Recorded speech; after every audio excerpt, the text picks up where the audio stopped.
Hello friends, welcome to cars and drives. ഇന്ന് ഞാൻ റേഗൻസ്ബർഗിൽ എൻ്റെ ഒരു ഫ്രണ്ടിൻ്റെ വീട്ടിലാണുള്ളത്. നല്ല മഞ്ഞക്കുള്ളൊരു ദിവസമാണ്. ഇവിടെ നിന്ന് ഞങ്ങളൊരു ഡ്രൈവ് പോവുകയാണ്. അത് വെറും ഒരു ഡ്രൈവല്ല, എൻ്റെ ഫ്രണ്ട്സ് ആക്ച്വലി ഒരു പട്ടീനെ അഡോപ്റ്റ് ചെയ്തു. ആ പട്ടീനെ കളക്ട് ചെയ്യാൻ വേണ്ടിയിട്ട് ജർമ്മൻ ഓസ്ട്രിയ ബോർഡറിലുള്ള പിഡിങ് എന്ന് പറയുന്ന ഒരു സിറ്റി വരെയാണ് ഞങ്ങളിപ്പോൾ പോകാൻ പോകുന്നത്. ഇവിടെ പലരും ചെയ്യാത്തൊരു കാര്യമാണ്, അതുകൊണ്ട് ചെയ്യുമ്പോൾ നിങ്ങളെ കൂടെ കൂട്ടാമെന്ന് വിചാരിച്ചു. So let's go.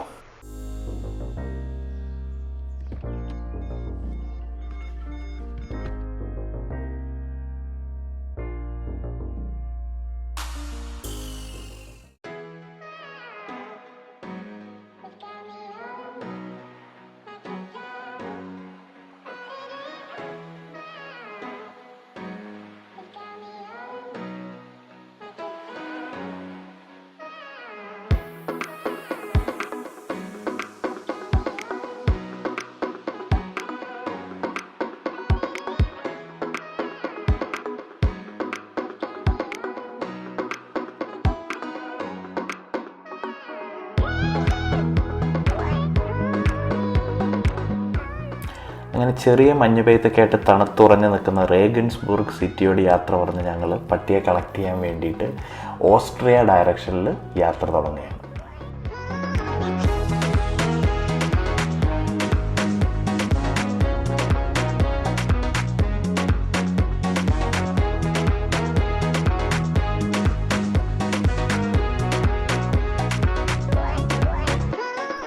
എൻ്റെ വൈഫിന് പട്ടീനെ ചെറിയ പേടിയായതുകൊണ്ട് പുള്ളിക്കാരത്തി വന്നില്ല. ഞാനും എൻ്റെ ഫ്രണ്ടും അവൻ്റെ വൈഫും അങ്ങനെ ഞങ്ങൾ 3 പേരാണ് ഇപ്പോൾ പട്ടിയെ കളക്ട് ചെയ്യാൻ വേണ്ടിയിട്ട് പോകുന്നത്.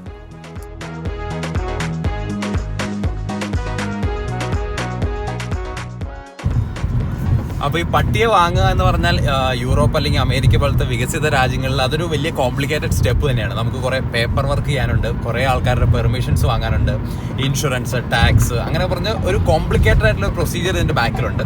അപ്പോൾ എനിക്ക് പറ്റുന്നിടത്തോളം ഞാൻ ഈ സ്റ്റെപ്പ് കൂടി ഈ വീഡിയോയിൽ എക്സ്പ്ലെയിൻ ചെയ്യാൻ ശ്രമിക്കാം. ഒരു പട്ടിയെ വാങ്ങുന്നതിൽ ഫസ്റ്റ് സ്റ്റെപ്പ് എന്ന് പറഞ്ഞാൽ നമുക്ക് അതിന് വേണ്ട പെർമിഷൻസ് വാങ്ങുന്നതാണ്. നമ്മളിപ്പോൾ എല്ലാവരും തന്നെ ഒരു റെൻ്റൽ അപ്പാർട്ട്മെൻറ്റിലായിരിക്കും ജർമ്മനിയിൽ ഇപ്പോൾ തൽക്കാലം താമസിക്കുന്നത്, എൻ്റെ കൂടെ എൻ്റെ പരിചയത്തിലുള്ള ആൾക്കാരൊക്കെ തന്നെ. അപ്പോൾ അങ്ങനെയുള്ള സമയത്ത് നമ്മളെ ഹൗസ് ഓണറിൻ്റെ അല്ലെങ്കിൽ ലാൻഡ് ലോഡിൻ്റെ പെർമിഷൻ നമ്മൾ എന്താണെങ്കിലും വാങ്ങാനുണ്ട്. അതിനുശേഷം നമ്മൾ വാങ്ങേണ്ടത് ആ ഹൗസിൽ ഉള്ള വേറെ ആൾക്കാർ കൂടി താമസിക്കുന്നുണ്ടെങ്കിൽ അവരുടെ ഒക്കെ പെർമിഷൻ നമ്മൾ വാങ്ങണം. അപ്പോൾ നമ്മുടെ പട്ടി അവർക്കൊരു ശല്യമാവില്ല എന്ന് ഉറപ്പുവരുത്താൻ വേണ്ടി എല്ലാ വീട്ടുകാരുടെയും, അപ്പോൾ ഒരു പല ആൾക്കാർ താമസിക്കുന്ന മൾട്ടി പാർട്ടൈൻ ഹൗസ് എന്നൊക്കെ പറയും. അപ്പോൾ അങ്ങനെ പല ആൾക്കാർ താമസിക്കുന്ന ഒരു വീടാണെന്നുണ്ടെങ്കിൽ ഓരോരുത്തരുടെ അടുത്ത് നമുക്ക് പെർമിഷൻ വാങ്ങാനുണ്ട്. അതിനുശേഷം നമ്മുടെ ബിൽഡിങ് ഒരു ഏജൻസിയാണ് മൊത്തത്തിൽ മാനേജ് ചെയ്യുന്നതെന്നുണ്ടെങ്കിൽ, അപ്പോൾ ക്ലീൻ ചെയ്യാനും അല്ലെങ്കിൽ ബാക്കി ഇലക്ട്രിക്കൽ പ്ലംബിംഗ് വർക്കിനൊക്കെ ചിലപ്പോൾ ചില ഏജൻസികളും ജനറൽ അഡ്മിനിസ്ട്രേഷനൊക്കെ ഏജൻസികൾ ഉണ്ടാവാറുണ്ട്. അങ്ങനെ ഒരു ഏജൻസി നിങ്ങളുടെ വീടിനുണ്ടെങ്കിൽ അവരുടെ കൂടി പെർമിഷൻ വാങ്ങിയാലാണ് നമുക്കൊരു പട്ടീനെ ആക്ച്വലി കൊണ്ടുവരാൻ പറ്റുള്ളൂ. ഇതാണ് ഫസ്റ്റ് സ്റ്റെപ്പ് എന്ന് പറയുന്നത്. സ്റ്റെപ്പ് നമ്പർ 2 എന്ന് പറയുന്നത് ആക്ച്വലി നമുക്ക് വേണ്ട പട്ടീനെ കണ്ടുപിടിക്കുന്നതാണ്. ഇത് പട്ടീനെ ഇഷ്ടമുള്ളവർക്കൊക്കെ എളുപ്പമായിരിക്കും ചിലപ്പോൾ ഈ സ്റ്റെപ്പ് ഏത് ബ്രീഡാണ് നമുക്ക് വേണ്ടതെന്നൊക്കെ കണ്ടുപിടിക്കാൻ. അപ്പോൾ ആ ഒരു സ്റ്റെപ്പിനെ പറ്റി ഞാനിപ്പോൾ പറയുന്നില്ല. നിങ്ങൾക്ക് ഏത് ബ്രീഡാണോ ഇഷ്ടം, ഏത് ഇനം പട്ടിയാണോ ഇഷ്ടം എന്നൊക്കെ ഉള്ളത് നിങ്ങളുടെ സ്വന്തം ഇഷ്ടം. അതിനുശേഷം പട്ടീനെ കണ്ടുപിടിക്കാൻ നമുക്ക് 2 പോസിബിലിറ്റീസ് ഉണ്ട്. ഒന്ന്, നമുക്ക് പട്ടിയെ ബ്രീഡ് ചെയ്യുന്ന ബ്രീഡറിൻ്റെ അടുത്ത് പോയി പട്ടീനെ വാങ്ങാം. ഇതിന് ആക്ച്വലി അത്യാവശ്യം നല്ല എക്സ്പെൻസീവ് ആയിട്ടുള്ളതാണ്. ഒരു 1000 യൂറോ, നമ്മുടെ നാട്ടിൽ 90,000 1 ലക്ഷം രൂപ തൊട്ടൊക്കെയാണ് പട്ടികളുടെ വില സ്റ്റാർട്ട് ചെയ്യുന്നത് അത്യാവശ്യം നല്ല പട്ടികൾക്ക്. അപ്പോൾ ഒന്നില്ലെങ്കിൽ നമുക്ക് ഇതുപോലത്തെ ബ്രീഡേഴ്സിൻ്റെ അടുത്ത് പോയി പട്ടീനെ വാങ്ങാം. ഇല്ലെങ്കിൽ അടുത്ത പോസിബിലിറ്റി ഉള്ളത് നമുക്ക് ഷെൽട്ടറിൽ നിന്ന് പട്ടീനെ മേടിക്കാൻ പറ്റും. അത് നമ്മൾ ആക്ച്വലി ചെയ്യുന്നത് നല്ലതാണ്, കാരണം നമുക്ക് പൈസ കുറവാണ്, പ്ലസ് നമ്മൾ ഷെൽട്ടറിലൊക്കെയുള്ള വളരെ കഷ്ടപ്പെടുന്ന പട്ടീനെ നമുക്ക് രക്ഷിക്കാനും കൂടി പറ്റും. ഈ 2 പോസിബിലിറ്റീസ് ഉള്ളതുകൊണ്ട് ഷെൽട്ടറിൽ നിന്ന് അഡോപ്റ്റ് ചെയ്യുന്നത് തന്നെയാണ് ഏറ്റവും നല്ല ഓപ്ഷനായിട്ട് എനിക്ക് തോന്നുന്നത്. അപ്പോൾ എൻ്റെ ഫ്രണ്ട്സ് ഇപ്പോൾ ഈ പട്ടീനെ മേടിച്ചിരിക്കുന്നത് ഒരു ഷെൽട്ടറിൽ നിന്നാണ്. ഈ ഷെൽട്ടർ ബോസ്നിയയിലുള്ള ഒരു ഷെൽട്ടറാണ്. അതായത് ജർമ്മനിയിൽ നിന്ന് 3-4 രാജ്യങ്ങൾക്ക് അപ്പുറമുള്ള ഒരു രാജ്യത്തു നിന്നുള്ള ഷെൽട്ടറിൽ നിന്നാണ് ഇപ്പോൾ ഒരു പട്ടീനെ വാങ്ങിയിരിക്കുന്നത്. അതിനെ കണ്ടുപിടിക്കാൻ വേണ്ടി ഇൻ്റർനെറ്റിൽ പല ഗ്രൂപ്പുകളും ഫേസ്ബുക്കിൽ പേജുകളും എല്ലാം ഉണ്ട്. അതുവഴി അവർ കോൺടാക്ട് ചെയ്ത് അവരുടെ കയ്യിലുള്ള പട്ടികളുടെയൊക്കെ ഡീറ്റെയിൽസ് കൊടുത്തു, അതിൻ്റെ ഫോട്ടോയും ഡീറ്റെയിൽസും എല്ലാം കൊടുത്ത് അതിൽ നിന്ന് ഇവർക്ക് ഇഷ്ടപ്പെട്ടൊരു പട്ടീനെ ഇവർ സെലക്ട് ചെയ്യുകയായിരുന്നു. പിന്നീടുള്ള സ്റ്റെപ്പ് എന്ന് പറഞ്ഞാൽ ഈ ഷെൽട്ടറുമായിട്ട് നമുക്ക് പല കാര്യങ്ങളും ഡിസ്കസ് ചെയ്യാനുണ്ട്. ആദ്യമേ അവർ നമ്മുടെ അടുത്ത് ചോദിക്കും, നമ്മുടെ വീട്ടിൽ ആരൊക്കെയുണ്ട്, വീട്ടിൽ എന്തോരം സ്ഥലമുണ്ട്, വീട്ടിൽ ഗാർഡൻ ഉണ്ടോ, പട്ടിക്ക് കളിച്ച് നടക്കാനുള്ള സ്ഥലമുണ്ടോ, വീട്ടിലുള്ള ആൾക്കാരുടെയൊക്കെ പെർമിഷൻ ഉണ്ടോ, ഇവ കാര്യങ്ങളൊക്കെ അവർ ചോദിക്കും. അതിന് ശേഷമാണ് ഇവർ പട്ടീനെ നമുക്ക് തരുന്നത്.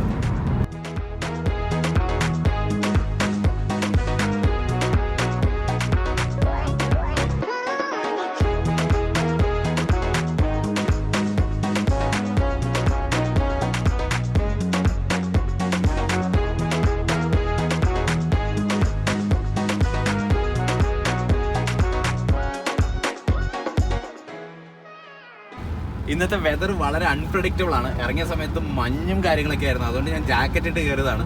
അത് കഴിഞ്ഞിട്ട് നല്ല വെളിച്ചവും സൂര്യനൊക്കെ വന്നു കഴിഞ്ഞപ്പോൾ ഞാൻ ജാക്കറ്റൊക്കെ ഊരി. ഇപ്പോൾ പിന്നെയും മഞ്ഞും മഴയും കൂടെ മിക്സ് ആയിട്ടുള്ളൊരു വെതറാണ് ഇപ്പോൾ. ഇന്ന് കംപ്ലീറ്റ്ലി അൺപ്രഡിക്റ്റബിൾ ആണ്. ആക്ച്വലി സമ്മറൊക്കെ ആവേണ്ട സമയമായി ഇവിടെ, ഏപ്രിൽ ആവാറായല്ലോ.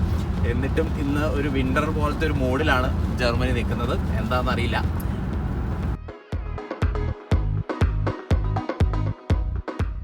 അപ്പോൾ ഞാൻ പറഞ്ഞ പോലെ ഷെൽട്ടറിൽ നിന്ന് പട്ടിണി എടുക്കാൻ കുറേ ഫോർമാലിറ്റീസ് ഉണ്ടെന്ന് പറഞ്ഞല്ലോ. അതിൻ്റെ അകത്ത് ആദ്യമേ തന്നെ അവർ നമ്മളൊരു സെൽഫ് ഔസ്കുൻഫ്റ്റ് അഥവാ ഒരു സെൽഫ് ഡിക്ലറേഷൻ ഫില്ല് ചെയ്ത് കൊടുക്കണം. അതിനകത്ത് കുറേ ഡീറ്റെയിൽസ് ഫില്ല് ചെയ്യാനുണ്ട്. ആദ്യം പറഞ്ഞ പോലെ തന്നെ വീടിന് എത്ര ഏരിയ ഉണ്ട്, ഗാർഡൻ ഉണ്ടോ, മുതലായ കാര്യങ്ങളുണ്ട്. അത് കൂടാതെ തന്നെ നമ്മൾ വർക്കിംഗ് അവേഴ്സ് എത്രയാണ്, നമുക്ക് അതിന് ശേഷം എത്ര സമയം പട്ടിയുടെ കൂടെ സ്പെൻഡ് ചെയ്യാൻ പറ്റും, അതായത് പട്ടീനെ കുറച്ച് നടത്താൻ കൊണ്ടുപോകണം എന്നൊക്കെ ഒരു കണ്ടീഷൻസ് ഉണ്ടല്ലോ, അതൊക്കെ നമുക്ക് മീറ്റ് ചെയ്യാൻ പറ്റുമോ എന്നൊക്കെ ചെക്ക് ചെയ്യാൻ വേണ്ടിയിട്ട് നമ്മൾ ഈ സെൽഫ് ഡിക്ലറേഷനിലെല്ലാം ഫില്ല് ചെയ്ത് കൊടുക്കണം. സത്യം പറഞ്ഞാൽ നമ്മുടെ നാട്ടിൽ ഒരു കുട്ടീനെ അഡോപ്റ്റ് ചെയ്യുന്നതിനേക്കാൾ പാടാണ് ഇവിടെ പട്ടീനെ അഡോപ്റ്റ് ചെയ്യാൻ എനിക്ക് തോന്നി. ഇതൊക്കെ കണ്ടിട്ടപ്പോൾ അത്രയും സ്റ്റെപ്പുകളൊക്കെ ഇവർക്ക് വേണ്ടി ചെയ്യാനുണ്ട്. ഇതിപ്പോൾ കൊറോണ സമയം ആയതുകൊണ്ടാണ്. അല്ലെങ്കിൽ ഈ ഷെൽട്ടറിൻ്റെ ഒരു റെപ്രസെൻറ്റേറ്റീവ് നമ്മുടെ വീട്ടിൽ വന്ന് വീടൊക്കെ ചെക്ക് ചെയ്ത് എല്ലാം ഓക്കെ ആണോ എന്ന് അവർ ചെക്ക് ചെയ്തേനെ. പക്ഷേ ഇപ്പോൾ കൊറോണ ആയതുകൊണ്ട് ഇവരൊരു വീഡിയോ കോൾ ചെയ്ത് അതുവഴിയാണ് ഇവരെല്ലാം ചെക്ക് ചെയ്തത്. ഇതെല്ലാം ചെയ്യുന്നതിൻ്റെ പിന്നിലുള്ള റീസൺ എന്താണെന്ന് വെച്ച് കഴിഞ്ഞാൽ ഈ പട്ടികളെല്ലാം ഓൾറെഡി ഒത്തിരി സഫർ ചെയ്ത പട്ടികളാണ്. ചിലപ്പോൾ സ്ട്രീറ്റിൽ നിന്ന് വന്നായിരിക്കാം, അല്ലെങ്കിൽ ഇതിനു മുമ്പത്തെ ഓണർ വളരെ വൃത്തിയായിട്ടൊരു മനുഷ്യനായതുകൊണ്ട് ഇവർ റിക്കവർ ചെയ്തെടുത്ത പട്ടികളാവാം. അപ്പം അങ്ങനത്തെ പട്ടികൾ ഓൾറെഡി കുറേ സഫർ ചെയ്തിരിക്കുന്ന കാരണം അവർക്ക് ഇനിയും ഈ പട്ടി സഫർ ചെയ്യരുത് എന്നൊരു ഉറപ്പ് വരുത്താൻ വേണ്ടിയിട്ടാണ് അവർ ഇതുപോലത്തെ ചെക്കൊക്കെ നടത്തുന്നത്.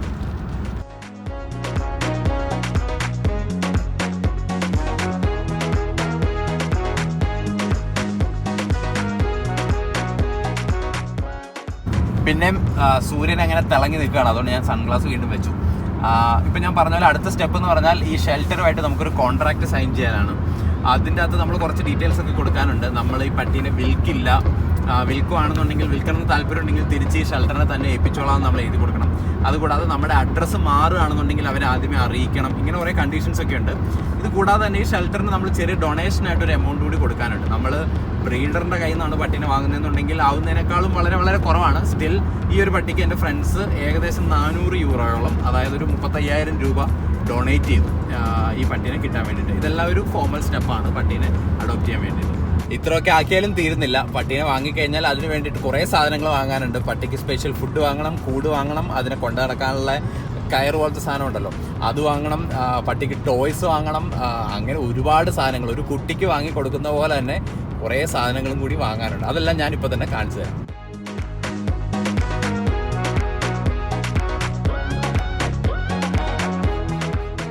അപ്പോൾ നമ്മുടെ പട്ടീനെ കളക്ട് ചെയ്യാൻ വേണ്ടി നമ്മൾ പോകുന്നത് ജർമ്മനി ഓസ്ട്രിയ ബോർഡറിലായിട്ടുള്ള സൗത്ത് എൻഡ് ആയിട്ടുള്ള ഒരു സ്ഥലത്തേക്കാണ് ആക്ച്വലി പോകുന്നത്. പിഡിങ് എന്ന് പറയുന്ന ഒരു സ്ഥലമാണ്. ഇപ്പൊ സമയം വൈകുന്നേരം 5:10. നമുക്ക് ഇനിയും ഓൾമോസ്റ്റ് പറഞ്ഞു കേട്ടോ, നമുക്കിനി ഓൾമോസ്റ്റ് 1 മണിക്കൂർ 53 മിനിറ്റ് യാത്ര കൂടിയുണ്ട്. അവിടെ എത്തുമ്പോഴത്തേക്കും ഇരുട്ടായിരിക്കും എന്നുള്ള കാര്യം ഏകദേശം ഉറപ്പാണ്. എന്നാലും ഉള്ള എക്യുപ്മെന്റ്സ് ഒക്കെ വെച്ച് ഇരുട്ടിലൊന്ന് ഷൂട്ട് ചെയ്യാൻ പറ്റുമോ ഞാൻ നോക്കാം. അപ്പോൾ നമുക്ക് ഇനി അവിടെ വെച്ചാണ്. നമ്മൾ ഈ റോഡിൽ ഇപ്പൊ സൈഡിൽ 2 സൈഡിലും കാണുന്ന സൈൻ ബോർഡ്സ് കണ്ടോ, ഇത് ഓട്ടോണോമസ് കാറുകൾക്ക് വേണ്ടി ജർമ്മനി പ്രിപ്പയർഡ് ആണ് എന്നുള്ളതിന്റെ പ്രൂഫാണ്. ഇപ്പൊ നമ്മൾ കണ്ട QR കോഡ് പോലത്തെ സാധനങ്ങൾ സെൽഫ് ഡ്രൈവിംഗ് കാറുകൾ സ്കാൻ ചെയ്ത് അവർക്ക് ഓറിയന്റ് ചെയ്യാനും ലോക്കലൈസ് ചെയ്യാനൊക്കെ വേണ്ടിയിട്ട് വെച്ചിരിക്കുന്നതാണ്. കറക്റ്റ് അതിന്റെ ഡീറ്റെയിൽസ് ഒന്നും എനിക്കറിയില്ലെങ്കിലും ഓട്ടോണോമസ് ഡ്രൈവിങ്ങിന് വേണ്ടിയിട്ടുള്ള ഒരു സ്റ്റാർട്ടിംഗ് സ്റ്റെപ്പാണ് ആ കാണുന്നത്.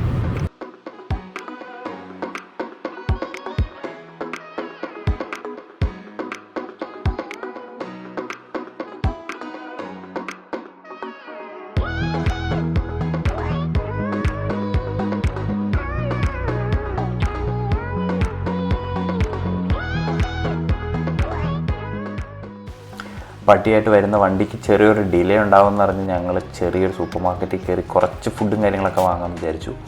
അങ്ങനെ ഫൈനലി ഞങ്ങൾ പട്ടീനെ കളക്ട് ചെയ്യുന്ന സ്ഥലത്തെത്തി. അവിടെ ഞങ്ങളെ കൂടാതെ 8 കാറുകൾ കൂടി ഉണ്ടായിരുന്നു പട്ടീനെ കളക്ട് ചെയ്യാൻ വേണ്ടിയിട്ട്. ആ ദൂരെ കിടക്കുന്ന വാനിലാണ് ഇപ്പോൾ പട്ടികളുള്ളത്. നമ്മുടെ പേര് വിളിക്കുമ്പോൾ നമ്മൾ പോയി നമുക്ക് അലോട്ട് ചെയ്തിരിക്കുന്ന പട്ടീനെ കളക്ട് ചെയ്യുക. അതാണ് നമ്മളിനി ചെയ്യേണ്ടത്. എല്ലാവരും അവരവരുടെ ഊഴം കാത്തിങ്ങനെ വെയിറ്റ് ചെയ്തിരിക്കുകയാണ്. ഞങ്ങളും ഇങ്ങനെ പട്ടി ഇപ്പോൾ വരും, ഇപ്പോൾ നമ്മുടെ പേര് വിളിക്കും എന്നുള്ള രീതിയിൽ ഇങ്ങനെ കാത്ത് നിൽക്കുന്നു. അതിനു മുമ്പായിട്ട് നമുക്ക് കാറ് കുറച്ച് പ്രിപ്പയർ ചെയ്യാനുണ്ട് പട്ടീനെ കയറ്റാൻ വേണ്ടിയിട്ട്. അപ്പോൾ കാറിൻ്റെ അകം വൃത്തികേടാക്കാതിരിക്കാൻ വേണ്ടിയിട്ടുള്ള തുണിയും കാര്യങ്ങളൊക്കെ വിരിക്കാനുണ്ട്. പിന്നെ പട്ടീനെ കൊണ്ടുവരാനുള്ള കയർ റെഡിയാക്കി വയ്ക്കാനുണ്ട്. ഇതാണ് വിരിച്ചിരിക്കുന്ന സാധനങ്ങൾ. പട്ടിക്ക് തണുക്കാതിരിക്കാൻ സാധനവും പട്ടി സീറ്റ് വൃത്തികേടാക്കാതിരിക്കാനുള്ള സാധനങ്ങളും എല്ലാം വിരിച്ച് റെഡി ആയിട്ടുണ്ട്. ഇനി ജസ്റ്റ് വെയിറ്റ് ചെയ്യുക എന്നുള്ളതാണ് നമ്മുടെ അടുത്ത ടാസ്ക്.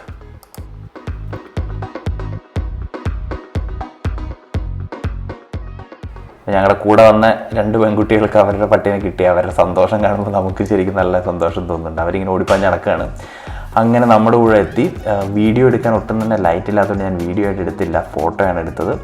അപ്പോൾ നമ്മുടെ പട്ടിക്കുട്ടീനെ അങ്ങനെ കിട്ടി. അവരും സന്തോഷം പറഞ്ഞറിയിക്കാൻ പറ്റാത്ത സന്തോഷമാണ് ഇവർക്ക് 2 പേർക്കും. എനിക്കങ്ങനെ വലിയൊരു താല്പര്യമൊന്നും ഇല്ലാത്ത കാര്യമായതുകൊണ്ട് എനിക്ക് അവരുടെ അത്ര എക്സൈറ്റ്മെൻ്റ് ഇല്ല. പക്ഷേ ഇവർക്ക് ഭയങ്കര എക്സൈറ്റ്മെൻറ്റാണ്. പട്ടിയും ഇത്ര യാത്രയൊക്കെ ചെയ്ത് വന്നിട്ട് ഇപ്പോൾ ഫ്രീ ആയിട്ട് ഇങ്ങനെ മഞ്ഞിലൊക്കെ നടക്കാൻ പറ്റിയതിൻ്റെ എക്സൈറ്റ്മെൻറ്റ് പട്ടിക്കും ഉണ്ട്. അപ്പോൾ അവരായി, അവരുടെ ലോകമായി ഇനി.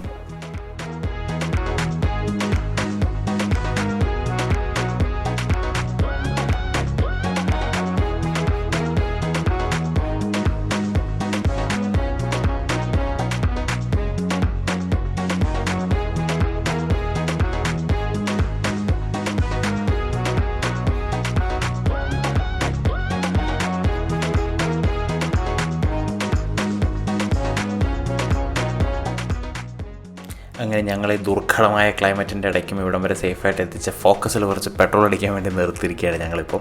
ഇതെൻ്റെ ഫ്രണ്ടിൻ്റെ കാറാണ്, അവനാണ് ഈ പട്ടീനെ മേടിച്ചിരിക്കുന്നത്. ഒറ്റയടിക്ക് വീടെത്താൻ പറ്റിയില്ല. ഇടയ്ക്ക് വെച്ചിട്ട് പട്ടി വീണ്ടും ഒച്ചപ്പാടും ബഹളമൊക്കെ ഉണ്ടാക്കി അതിന് മൂത്രമൊഴിക്കാൻ വേണ്ടിയിട്ട്. അപ്പോൾ ഞങ്ങൾ പിന്നെയും നിർത്തി അതിനെ പുറത്തിറക്കി വിട്ടു. അപ്പോൾ ഇങ്ങനെ കുറേ സ്റ്റെപ്പുകളും കാര്യങ്ങളും, ഇനിയുള്ള യാത്രകളും ഇവരുടെ ജീവിതത്തിന് മുന്നോട്ടുള്ള ട്രിപ്പുകളും കാര്യങ്ങളും എല്ലാം ഇനി ഇതുപോലത്തെ ഓരോ ഇൻസിഡൻസ് നിറഞ്ഞതായിരിക്കും എന്ന് ഓർക്കുമ്പോൾ എനിക്ക് അവനോട് നല്ല സന്തോഷമുണ്ട്. ആക്ച്വലി അവനത് കിട്ടിയാൽ പോരാ.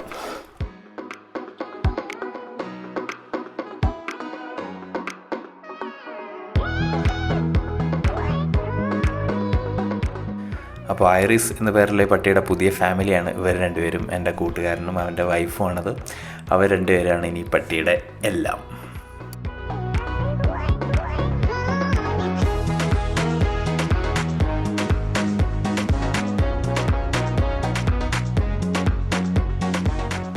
അങ്ങനെ പട്ടി ഐറിസ് എന്ന പേരുള്ള പട്ടി അവൻ്റെ സ്വന്തം വീട്ടിലേക്ക് ഇപ്പോൾ എത്തിയിരിക്കുകയാണ്. ഇവിടെയാണ് ഇനിയുള്ള കാലം പട്ടി ചിലവഴിക്കാൻ പോകുന്നത്. അങ്ങനെ അവരുടെ വീട്ടിലെത്തി, വീട്ടിലേക്ക് കൊണ്ടുപോവുകയാണ്. ഇനീഷ്യൽ പരിചയക്കുറവും പരിചയമില്ലാത്ത സ്ഥലം കണ്ടതിൻ്റെ ആ ഒരു പരിഭ്രമം എല്ലാം കഴിഞ്ഞ് ഇപ്പോൾ ഫുള്ളി സെറ്റിലായി, ആൾ നല്ല കംഫർട്ടബിളായിട്ട് ഇരിക്കുന്നു എന്നാണ് ലേറ്റസ്റ്റ് കിട്ടിയ ഇൻഫർമേഷൻ. ഇത് പുള്ളിക്കാരി സുഖമായിട്ട് കിടന്ന് ഉറങ്ങുന്നൊരു ഫോട്ടോയാണ്. അപ്പോൾ അങ്ങനെ നമ്മുടെ വീഡിയോ ഇവിടെ തീരുകയാണ്. അവരുടെ പട്ടിയായിട്ടുള്ള ജീവിതം ഇവിടെ തുടങ്ങുകയാണ്.